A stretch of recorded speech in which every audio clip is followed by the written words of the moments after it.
ओम शांति 12/3/23 की वाणी है। ब्राह्मण जन्म का आदि वरदान स्नेह की शक्ति। आज चारों ओर के सर्व बच्चों की स्नेह भरी स्मृतियां समर्थ बाप दादा के पास स्नेह के सागर समान पहुंच गई। हर एक बच्चे के दिल में दिलाराम समाया हुआ है और दिलाराम के दिल में सर्व स्नेही बच्चे समाये हुए हैं।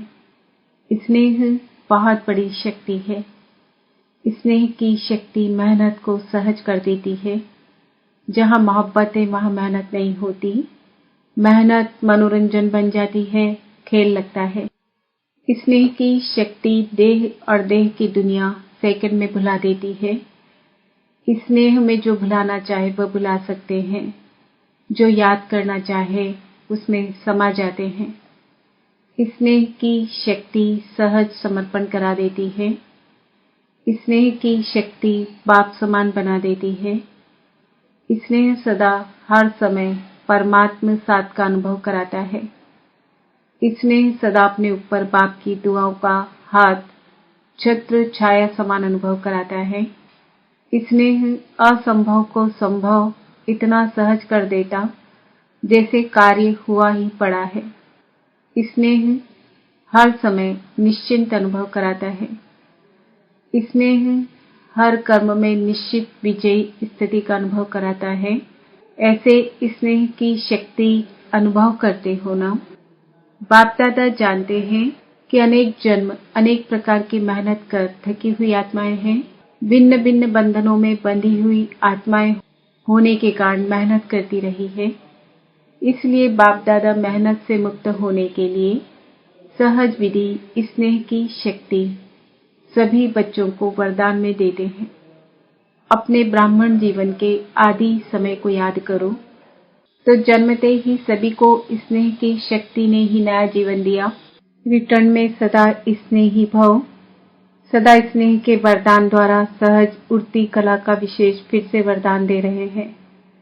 सदा जैसे छोटे बच्चे होते हैं, कोई भी मुश्किल बात आएगी व कोई भी परिस्थिति आएगी तो माता पिता की गोदी में समा जाएंगे। ऐसे सेकंड में स्नेह की गोदी में समा जाओ तो मेहनत से बच जाएंगे। सेकंड में उड़ती कला द्वारा बाप दादा के पास पहुंच जाओ तो कैसे भी स्वरूप में आई हुई माया दूर से भी आपको छू नहीं सकेगी, क्योंकि परमात्मा छत्र छाया के अंदर तो क्या, लेकिन दूर से भी माया की छाया आ नहीं सकती। तो बच्चा बनना अर्थात माया से बचना। बच्चा बनना तो अच्छा है ना। बच्चा बनने का अर्थ ही है स्नेह में समा जाना। चारों ओर के दिलाराम के दिल में समाये हुए बच्चों को सदा मेहनत को मोहब्बत में परिवर्तन करने वाली शक्तिशाली आत्माओं को, सदा परमात्मा स्नेह के संगम युग को महान अनुभव करने वाली श्रेष्ठ आत्माओं को, सदा स्नेह की शक्ति से बाप के साथ और दुआओं के हाथ को अनुभव कर औरों को भी कराने वाली विशेष आत्माओं को, सदा स्नेह के सागर में समाये हुए, सदा स्नेह के सागर में समाये हुए समान बच्चों को स्नेह के सागर बाप दादा का याद, प्यार और नमस्ते। दादियों से मुलाकात। आज के दिन क्या क्या याद आया? विशेष विल पावर के हाथ याद आए। विल पावर सब कार्य सहज करा देती है। ब्रह्मा बाप ज्यादा याद आया या बाप दादा दोनों याद रहे, फिर भी ब्रह्मा बाप की याद के चरित्र सभी को विशेष याद आते रहे। ब्रह्मा बाप ब्रह्मा बना ही तब जब बाप दादा कंबाइंड हुए। परमात्मा प्रविष्टता के साथ ही ब्रह्मा का कर्तव्य शुरू हुआ। इस अव्यक्त स्वरूप के अव्यक्त रूप के चरित्र भी न्यारे और प्यारे हैं। 25 वर्ष की सेवा की हिस्ट्री आदि से याद करूं, कितनी तीव्र गति की हिस्ट्री है। अव्यक्त होना अर्थात तीव्र गति से सर्व कार्य होना। समय का परिवर्तन भी फास्ट और सेवा की वृद्धि की गति भी फास्ट हुई है ना। इसलिए अव्यक्त होने से समय को भी तीव्र गति मिली है तो सेवा को भी तीव्र गति मिली है।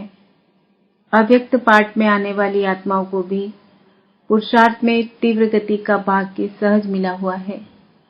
अव्यक्त पाठ में आई हुई आत्माओं को last so fast, fast so first का वरदान प्राप्त है। वरदान को कार्य में लगाओ, सिर्फ स्मृति तक नहीं, समय प्रमाण वरदान को स्वरूप में लाओ। वरदान को स्वरूप में लाने से स्वतः ही फास्ट गति का अनुभव करेंगे। अव्यक्त पालना सहज ही शक्तिशाली बनाने वाली है, इसलिए जितना आगे बढ़ना चाहो बढ़ सकते हो। बाप दादा और निमित्त आत्माओं की आप सबके ऊपर विशेष सदा आगे उड़ने की दुआएं हैं। ऐसे है ना, दादियों की भी दुआएं हैं। सिर्फ फायदा ले लो, मिलता बहुत है, यूज कम करते हो। सिर्फ बुद्धि में किनारे रखते नहीं रहो, खाओ, खर्च करो। आता है यूज करना, खर्च करना आता है कि संभाल कर रखते हो। अच्छाई को स्वयं प्रति और दूसरों के प्रति कार्य में लगाओ। यहाँ खर्चना अर्थात बढ़ाना है। जैसे आजकल का फैशन है ना, जो अमूल्य चीज होती है वह कहाँ रखते हैं? लॉकर में यूज नहीं करते, लॉकर में रखते हुए खुश होते हैं। तो कई बार ऐसे करते हैं, पॉइंट बड़ी अच्छी है, विधि बड़ी अच्छी है, सिर्फ बुद्धि के लॉकर में देखकर खुश हो जाते हैं। तो आप सभी लॉकर में रखते हो या यूज करते हो? अच्छा, पांडव सेना, शक्ति सेना तैयार है। शक्तियों की सेवा अपनी है, पांडवों की सेवा अपनी है। पांडवों के सहयोग के बिना भी शक्तियां नहीं चल सकती, शक्तियों के सहयोग के बिना भी पांडव नहीं चल सकते। साइंस वाले तो काम में लगे ही हैं, प्रयोग करने में साइंस वाले होशियार होते हैं ना। तो एक भी अच्छी तरह से योगी और प्रयोगी बन गया तो बड़े से बड़े माइक का काम करेगा। लॉस एंजलिस में भूकंप आया है। ये समय के तीव्र गति की निशानियां समय प्रति समय प्रकृति दिखा रही है।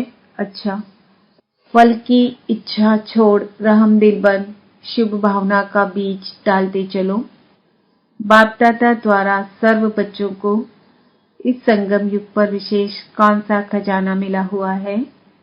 खजाने तो बहुत हैं, लेकिन विशेष खजाना खुशी का खजाना है। तो खुशी का खजाना कितना श्रेष्ठ मिला है? तो यह सदा साथ रहता है या कभी किनारे भी हो जाता है? जब अनगिनत मिलता है तो हर समय खजाने को कार्य में लगाना चाहिए ना। लोग किनारे इसलिए रखते हैं कि आईवेल में काम में आएगा, लेकिन आपके पास तो अथाह है। इस जन्म की तो बात छोड़ो, लेकिन अनेक जन्म यह खुशी का खजाना साथ रहेगा। अनगिनत है तो यूज करो ना। बाप दादा ने पहले भी सुनाया है कि प्राण चले जाएं लेकिन खुशी नहीं जाए, इसलिए खुशी को कभी भी किनारे नहीं रखो और ही महादानी बनो, क्योंकि वर्तमान समय और कुछ भी मिल सकता है, लेकिन सच्ची खुशी नहीं मिल सकती। अल्पकाल की खुशी प्राप्त करने के लिए लोग कितना समय व धन खर्च करते हैं, फिर भी सच्ची खुशी नहीं मिलती। तो ऐसे आवश्यकता के समय आप आत्माओं को महादानी बनना है।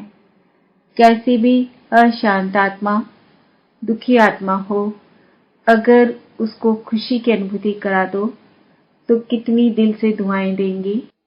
आप दाता के बच्चे हो तो फ्रॉक दिली से बांटो। बांटना तो आता है ना, तो क्यों नहीं बांटते हो? समय को देख रहे हो, दिल से रहम आना चाहिए। जो अशांति दुख में भटक रहे हैं वो आपका परिवार है ना, परिवार को सहयोग दिया जाता है ना। तो वर्तमान समय महादानी बनने के लिए विशेष रहम दिल के गुण को इमर्ज करो।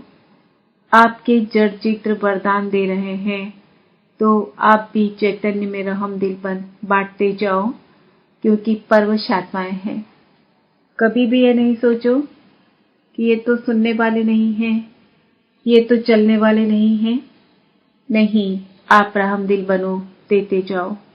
गाया हुआ है, की भावना का फल मिलता है, तो चाहे आत्माओं में ज्ञान के प्रति, योग के प्रति शुभ भावना नहीं भी हो, लेकिन आपकी शुभ भावना उनको फल दे देती है। ऐसे नहीं सोचो कि इतना कुछ सेवा की लेकिन फल तो मिला ही नहीं। लेकिन फल एक जैसे नहीं होते। कोई सीजन का फल होता है, कोई सदा का फल होता है।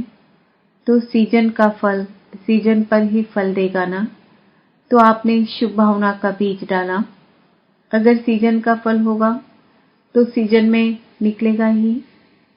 वैसे भी देखो, जो खेती का काम करते हैं, तो जो सीजन पर चीज निकलने वाली होती है, तो ये नहीं सोचते हैं कि 6 मास के बाद ये निकलेगा, इसलिए बीज डालो ही नहीं। तो आप भी बीज डालते चलो। समय पर सर्व आत्माओं को जगना ही है। आपकी रहम भावना, शुभ भावना फल अवश्य देगी। अगर कोई ऑपोजिशन भी करता है तो भी आपको अपने रहम की भावना छोड़नी नहीं है। और ही सोचो कि ऑपोजिशन या इंसल्ट, गालियां ये खाद का काम करेगी। तो खाद पड़ने से अच्छा फल निकलेगा। जितनी गालियां देंगे उतना आपके गुण गाएंगे। इसलिए हर आत्मा को ताता बन देते जाओ। अच्छा माने तो दे, नहीं ये तो लेवता हो गए। लेने की इच्छा नहीं रखो कि वो अच्छा बोले, अच्छा माने तो दे, नहीं। इसको कहा जाता है दाता के बच्चे मास्टर दाता। चाहे वृत्ति द्वारा, चाहे वाइब्रेशंस द्वारा, चाहे वाणी द्वारा देते जाओ। इतने भरपूर होना, सब खजाने हैं। डबल विदेशी एक तो अपना रीति रस्म परिवर्तन करने का भी पुरुषार्थ करते हैं।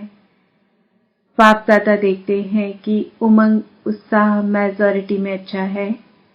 अगर कभी उमंग उत्साह बीच बीच में नीचे ऊपर होता है तो समा जाओ, स्नेह की गोदी में छिप जाओ, फिर माया आएगी ही नहीं। ये तो सहज है ना। बीज रूप होने में मेहनत है, इसमें मेहनत नहीं है।